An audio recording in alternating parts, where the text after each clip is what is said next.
Module 4, Religious Discrimination.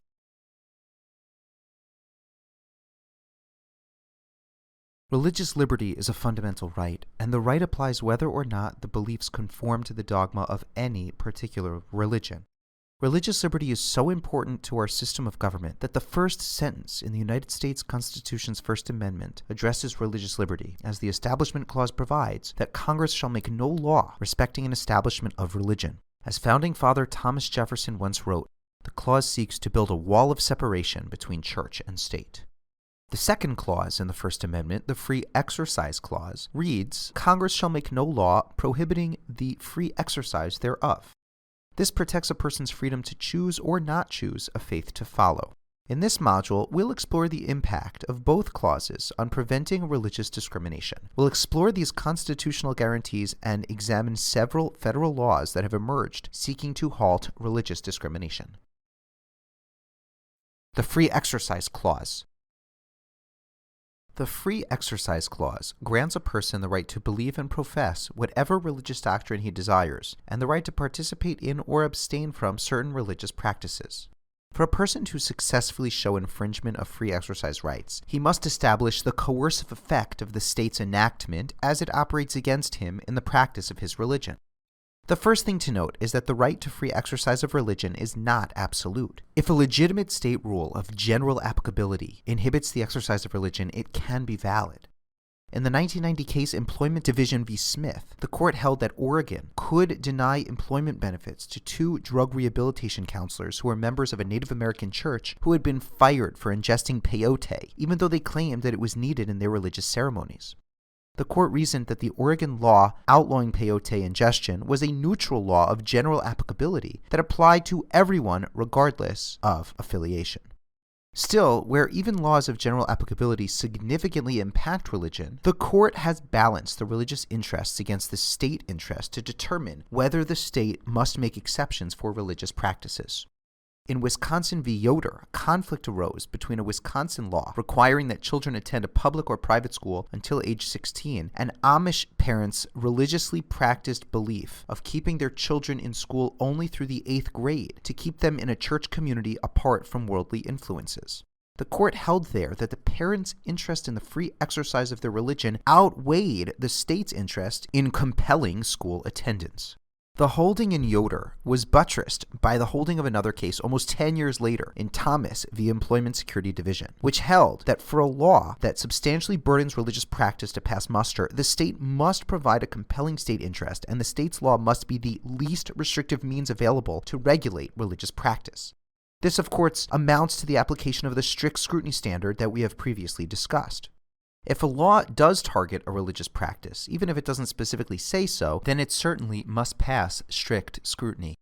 In Church of Lukemi Babalu I v. Hialeah, a Hialeah, Florida zoning ordinance made it illegal to unnecessarily kill an animal in a ritual not for the primary purpose of food consumption. The record there made clear that the ordinance targeted practitioners of the Santeria religion, which employs animal sacrifice as one of its principal forms of devotion. The local ordinance was unconstitutional, the court ruled, because the government interest in protecting the public health and preventing cruelty to animals could be addressed by restrictions stopping far short of a flat prohibition of all sacrificial practice. In other words, the law was not the least restrictive manner in which to achieve the compelling government interest. The Religious Freedom Restoration Act. In response to a perceived fear that the courts were not doing enough to protect religious freedom, Congress enacted the Religious Freedom Restoration Act of 1993. This act provided the federal or state governments shall not substantially burden a person's exercise of religion, even if the burden results from a rule of general applicability, unless the burden was necessary for the furtherance of a compelling government interest, thus legislatively installing strict scrutiny as the standard of review for all federal and state laws that substantially burden the free exercise of religion. The law also created a federal cause of action for a person who claimed that the government interfered with his or her free exercise rights. Finally, it created a legal defense so that a person charged criminally or sued civilly could assert his or her religious exercise rights under the law to avoid liability. Less than 5 years after President Clinton signed the Religious Freedom Restoration Act into law, the landmark case of City of Bourne v. Flores tested that law's constitutionality. In Bourne, Texas, the St. Peter Catholic Church found itself in need of additional seating for parishioners attending Sunday Mass and other services. Flores, the Archbishop of San Antonio, authorized the church to plan for modification of the church structure. Shortly thereafter, Bourne's City Council passed an ordinance directing the city's Historic Landmark Commission to prepare a preservation plan with proposed historic landmarks and districts. The ordinance conditioned construction affecting historic landmarks or buildings in a historic district on pre-approval from the Historic Landmark Commission. Flores applied for the necessary building permits to build the rehabilitation and expansion of St. Peter Catholic Church. The Historic Landmark Commission denied his application. The Archbishop sued the city, relying on the Religious Freedom Restoration Act. The Supreme Court sided with the city, finding no evidence to suggest that Bourne's historic preservation ordinance favored one religion over another religion or that it attempted to hinder free religious exercise. The court also held that the Religious Freedom Restoration Act was unconstitutional as applied to state laws. Justice Anthony Kennedy, writing for the court, concluded that Congress had exceeded its authority by forcing standards on state laws, ruling that the attempt contradicts vital principles necessary to maintain separation of powers and the federal balance. Justice Kennedy made clear that Congress had the power to remedy constitutional violations, but not to define constitutional rights and force the states to adopt its standards in applying them.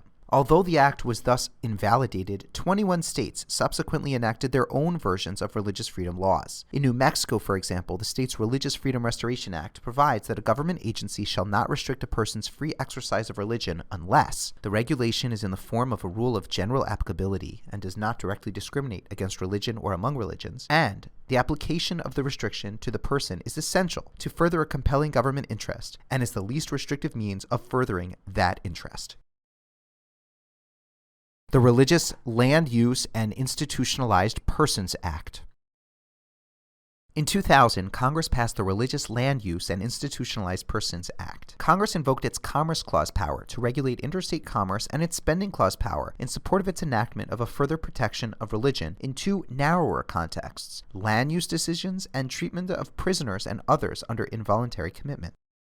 The Act's primary goal is to prevent religious institutions from unduly burdensome or discriminatory land use regulations.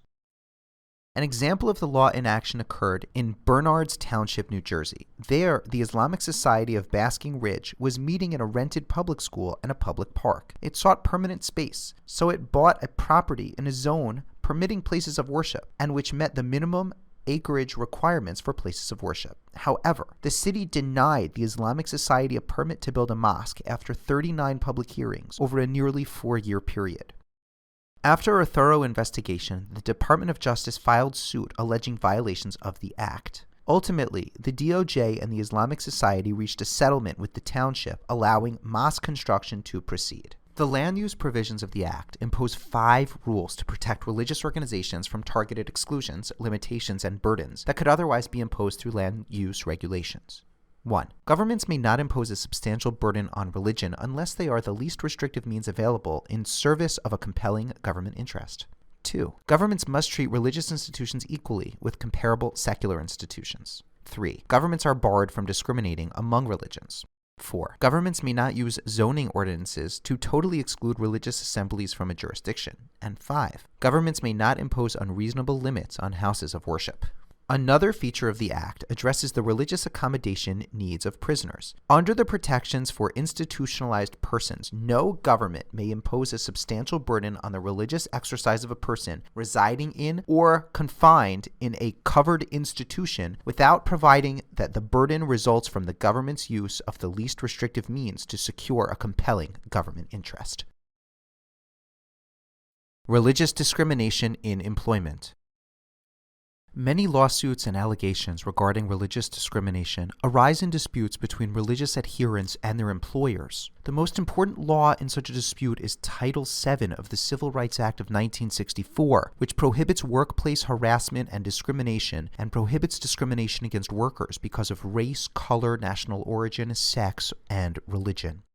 Religious discrimination is forbidden when it comes to any aspect of employment, including hiring, firing, pay, job assessments, promotions, layoffs, trainings, fringe benefits, or any other term or condition of employment. Title VII applies to public and private employers. No covered employer may discriminate against current employees or job applicants due to their religious beliefs. There are two bases for a plaintiff to prove religious discrimination. They are disparate treatment, where the employee presents evidence that she was treated less favorably than others because of her religious beliefs, and disparate impact, where the employee presents evidence that a facially neutral employment or policy had a significant adverse impact on her or people who hold the same religious beliefs. The Act defines religious belief to mean a sincere and meaningful belief which occupies in the life of its possessor a place that is parallel to God in traditional religions. A person's belief represents religion, regardless of the formal existence of a religious group, when a person sincerely holds beliefs dealing with issues of ultimate concern that occupy a place parallel to what God fills in a person associated with traditional religion, such as Christianity or Judaism. Employers covered under Title VII are those entities with 15 or more employees for each working day in each of 20 or more calendar weeks in the current or preceding calendar year.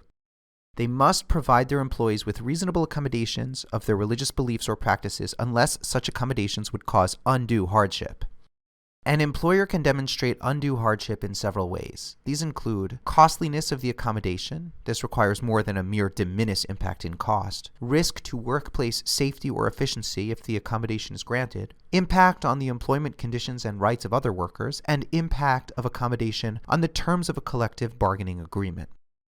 To sustain a claim for religious discrimination, an employee must first notify the employer of the need for a religious accommodation so that an employer has notice of the conflict. In Redmond v. GAF, a dispute arose between an employer and its employee who was a Jehovah's Witness taking part in Saturday Bible classes pursuant to religious beliefs. The employer told the plaintiff that he had to work on Saturdays or he would lose his job. The defendant claimed it had not been formally notified of the religious conflict. The court, however, found that the terminated employee had met and informally spoken with his immediate supervisors several times prior to his firing, letting them know that he wasn't able to work on Saturdays. These meetings sufficed for purposes of notice of a need for religious accommodation. Religious discrimination and immigration. We'll conclude our discussion of the controversial topic of religious discrimination in immigration. During his presidential campaign in 2015 to 2016, President Donald Trump called for a suspension of admission to the United States of Muslims from other nations. In September 2017, President Trump signed Proclamation number 9645, which sought to improve vetting procedures by identifying ongoing deficiencies in the information needed to assess whether nationals of 7 countries may present public safety threats. 5 of these nations are Muslim majority. Though the proclamation did not prohibit Muslims as such from entering the United States, Muslims were the religious group most likely to be affected. In 2018, the question of whether this entry policy violated the First Amendment's Establishment Clause reached the Supreme Court. In Trump v. Hawaii, Hawaii argued that President Trump's proclamation exceeded his authority and that it violated the Establishment of Religion constitutional provision. The plaintiffs argued that though the proclamation was facially neutral law with a non-secular purpose that didn't overly seek to halt Muslim immigration, it still violated the Establishment Clause because it had an impact of curbing Muslim immigration from nations with Muslim-majority populations, thus disfavoring a particular religion. The government argued that the president's proclamation resulted from a worldwide multi-agency review that concluded that entry by certain non-citizens would be detrimental to the national interest. In siding with the president, the court found that because this case took place in the fields of national security and international relations, fields where there is a great deference to the president, it would apply only rational basis review. The standard only required the courts to find that the entry policy was plausibly related to the government's stated objective of protecting the country. Under this lenient rational basis review standard, the court upheld the proclamation, explaining that the president's policy is expressly premised on legitimate purposes of promoting national security.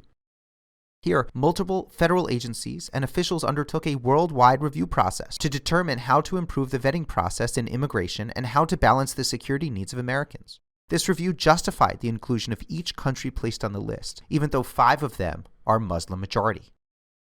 Furthermore, the federal government's removal of 3 Muslim-majority countries, Iraq, Sudan, and Chad, from the list, and the proclamation's carve-outs for non-immigrant permanent residents and asylum seekers added plausibility to the travel ban's claimed purposes of promoting national security and not targeting religion. In our last module, we'll learn about the nuances of a civil rights lawsuit, their bases, and the processes by which they are brought.